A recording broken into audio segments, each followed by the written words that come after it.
This is from ESPN.com, judging Week 1 overreactions. Jameis Winston will be the Browns' starting quarterback by Halloween. Verdict, overreaction. It looked bad, but the Browns are heavily invested in Watson, need him to play well in order to feel confident about their short and long-term future. He will get a longer leash, a long leash as a starter. Jedrick Wills will return from injury at some point. The Browns aren't going to be going against Parsons every week. Browns are deep, talented, well-coached. It's possible they just played their worst game of the season. Let's hope so.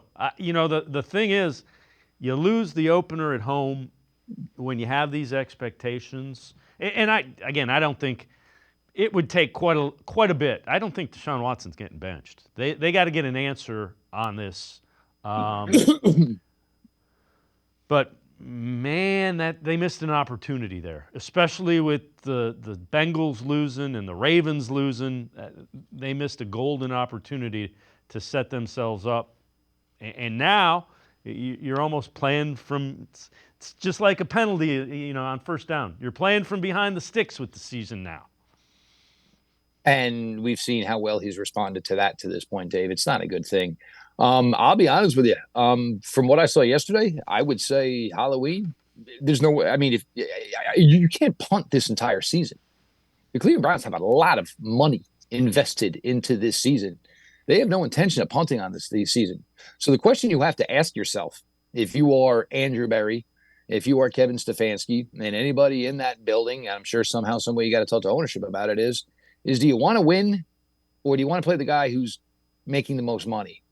Because, look, we don't know, obviously, what Jameis can give us.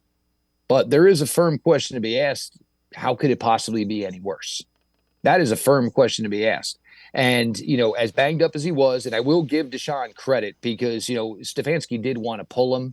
And, I know Deshaun knows how he's viewed and knows what's said about him. If they had pulled him and he agreed to it, things would have been 10 times worse than they even are right now.